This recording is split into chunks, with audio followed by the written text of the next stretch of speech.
ನಾಳೆ ದೆಹಲಿ ವಿಧಾನಸಭಾ ಚುನಾವಣಾ ಫಲಿತಾಂಶ ಪ್ರಕಟವಾಗುತ್ತೆ. ಈಗ ಜಿದ್ದಾಜಿದ್ದಿಗೆ ಕಾರಣವಾಗಿದ್ದಂತ ದೆಹಲಿ ಗದ್ದುಗೆಯನ್ನ ಹಿಡಿಯೋದ್ಯಾರು? ಚುನಾವಣಾ ಸಮೀಕ್ಷೆಯಲ್ಲಿ ಬಿಜೆಪಿಗೆ ಅಧಿಕಾರ ಅಂತ ವರದಿ ಬಂದಿದೆ. ಒಟ್ಟು 10 ಸಮೀಕ್ಷೆಗಳು ಬಂದಿದ್ದು ಎಕ್ಸಿಟ್ ಪೋಲ್. ಅದರಲ್ಲಿ 8ಕ್ಕೆ 8 ವರದಿಗಳು ಹೇಳೋದು ಬಿಜೆಪಿ ಅಧಿಕಾರ ವಹಿಸಿಕೊಳ್ಳುತ್ತೆ ಅಂತ. ಆದ್ರೆ ಇತ್ತೀಚೆಗೆ ಚುನಾವಣೆಗಳಲ್ಲಿ ಅನೇಕ ಈ ಎಕ್ಸಿಟ್ ಪೋಲ್ ಸಮೀಕ್ಷೆಗಳು ಸುಳ್ಳಾಗಿರೋದು ಕೂಡ ದಾಖಲೆ ಇದೆ. ಹಾಗಾಗಿ ಸಮೀಕ್ಷಾ ವರದಿಗಳು ಕೂಡ ಪಕ್ಕ ಅಂತ ಹೇಳೋದಕ್ಕಾಗಲ್ಲ.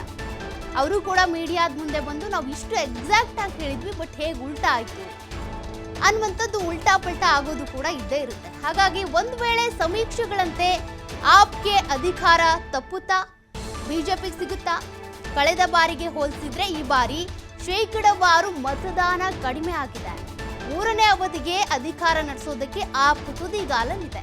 57% ಆಗಿತ್ತು 5 ಗಂಟೆ ಅಷ್ಟೊತ್ತಿಗೆ. ದೆಹಲಿಯ ವಿಧಾನಸಭಾ ಚುನಾವಣೆ ಏನು ನಡೀತಲ್ಲ ಆ ಸಂದರ್ಭದಲ್ಲಿ. ಬಟ್ ಚುನಾವಣೆಯ ಮತದಾನ ಏನಿದೆ ಅದು ಬಹಳ ಕಡಿಮೆ ಆಗಿದೆ. ಹೋದ ಸಲ ಎಲ್ಲ 67, 68 ಈ ರೀತಿ ಇದ್ರೆ ಈ ಸಲ ಬರೀ 57 ಆಗಿದೆ. ಹಾಗಾಗಿ ಸಮೀಕ್ಷೆಗಳ ಪ್ರಕಾರನೇ ಇಲ್ಲಿನ ದೆಹಲಿಯ ಚುಕ್ಕಾಣಿ ಹಿಡಿಯುವಂಥದ್ದು ಬಿಜೆಪಿನ ಆಪ ಅನ್ನುವಂಥದ್ದು. ಮತ್ತೊಂದೆಡೆ ರಾಷ್ಟ್ರದ ಅಧಿಕಾರ ಹಿಡಿದಿರುವಂತಹ NDA ದೆಹಲಿ ಗದ್ದುಗೆ ಏರೋ ಅಂದರೆ NDAಗೂ ಕೂಡ ದೆಹಲಿ ಗದ್ದಿಗೆ ಏರಬೇಕು ಅನ್ನುವಂಥ ತವಕ ಇದೆ. ಬಟ್ ಅದೆಷ್ಟರ ಮಟ್ಟಿಗೆ ಆಗುತ್ತೆ ಅನ್ನೋದು ಗೊತ್ತಿಲ್ಲ. ಇನ್ನು ಗದ್ದಿಗೆ ಏರಿದ್ದೇ ಆದರೆ ಅದೊಂದು ಕಪ್ಪು ಚುಕ್ಕಿ ಆಗ್ಬಿಡುತ್ತೆ. 3 ಬಾರಿ ಪ್ರಧಾನಿ ಆದರೂ ಕೂಡ ದೆಹಲಿ ಗೆಲ್ಲೋಕ್ಕೆ ಆಗಲಿಲ್ಲ ಅನ್ನುವಂಥ ಮಾತು ಕೇಳಿಬರುತ್ತೆ. ಅಂದರೆ ಪ್ರಧಾನಿಯವರು 3 ಬಾರಿ ಆದರೂ ಕೂಡ ಇಲ್ಲಿ ದೆಹಲಿಯಲ್ಲಿ ಮಾತ್ರ ಗೆಲ್ಲೋದಕ್ಕಾಗ್ಲಿಲ್ವಲ್ಲ ಅನ್ನುವಂಥ ಒಂದು ಕಪ್ಪು ಚುಕ್ಕೆ ಉಳ್ಕೊಳ್ಳುತ್ತೆ. ಹೀಗಾಗಿ ದೆಹಲಿ ಗದ್ದುಗೆ ಏರೋದಕ್ಕೆ ರಾಜಕೀಯ ಪಕ್ಷಗಳು ಈಗ ಹವಣಿಸ್ತಾ ಇದ್ದಾವೆ. ಒಂದು ವೇಳೆ ಆಪ್ ಅಧಿಕಾರ ಕಳೆದುಕೊಂಡ್ರೆ ಅದಕ್ಕೆ ಕಾರಣಗಳು ಏನಾಗುತ್ತೆ ಅಂತ ನೋಡೋದು. ಅಂದರೆ ಈಗ ಆಪೇ ಅಧಿಕಾರದಲ್ಲಿರೋದು, ಅತೀಶ್ ಅವರೀಗ ಮುಖ್ಯಮಂತ್ರಿ ಆಗಿರೋದು. ಅರವಿಂದ್ ಕೇಜ್ರಿವಾಲ್ ಅವರೇ ಮುಖ್ಯಮಂತ್ರಿ ಆಗಿದ್ರು ಕೂಡ ಅವ್ರು ಜೈಲಿಗೆಲ್ಲ ಹೋಗಿ ಬಂದಿದ್ದಕ್ಕೆ ಅತೀಶ್ ಅವರಿಗೆ ಅಧಿಕಾರವನ್ನು ವಹಿಸ್ಕೊಟ್ರು. ಬಟ್ ಅಕಸ್ಮಾತ್ ಆಪ್ ಏನಾದರೂ ಅಧಿಕಾರ ಹಿಡಿಲಿಲ್ಲ ಅಂದರೆ ಯಾಕಾಗಿ ಹಿಡಿಲಿಲ್ಲ, ಏನು ಮೈನಸ್ ಪಾಯಿಂಟ್ಗಳಂತ ನೋಡೋದಾದರೆ ಈ ಭ್ರಷ್ಟಾಚಾರದ ಸಂಕೋಲೆಯಲ್ಲಿ ಸಿಲುಕಾಕೊಂಡಿರುವಂಥ ಆಮ್ ಆದ್ಮಿ ಪಕ್ಷ, ಸ್ವತಃ ಅರವಿಂದ್ ಕೇಜ್ರಿವಾಲ್ ಅವರೇ ಸಿಲುಕಾಕೊಂಡಿದ್ದಾರೆ. ಅರವಿಂದ್ ಕೇಜ್ರಿವಾಲ್ ಹಾಗೂ ಸಂಪುಟ ಸಚಿವರ ಮೇಲೂ ಕೂಡ ಭ್ರಷ್ಟಾಚಾರದ ಆರೋಪಗಳಿವೆ. ಇವೆಲ್ಲವೂ ಕೂಡ ಮೈನಸ್ ಪಾಯಿಂಟ್ ಆಗ್ಬೋದು ಆಮ್ ಆದ್ಮಿ ಪಕ್ಷಕ್ಕೆ. ಈ ಎಲ್ಲ ಆರೋಪದಿಂದಾನೇ CM ಸ್ಥಾನಕ್ಕೆ ರಾಜೀನಾಮೆ ಕೊಟ್ಟಿದ್ರು ಕೇಜ್ರಿವಾಲ್. ಅದಾದ ಬಳಿಕ ಅತೀಶ್ ಅವರಿಗೆ ಅಧಿಕಾರ ವಹಿಸಿಕೊಟ್ಟಿದ್ರು. ಅಧಿಕಾರಕ್ಕೆ ಬಂದಿದ್ದಂಥ ಆಪ್ಗೆ ಭ್ರಷ್ಟಾಚಾರ ಅನ್ನುವಂಥ ಕಳಂಕ ಅಂಟ್ಕೊಂಡು ಬಿಟ್ಟಿದೆ.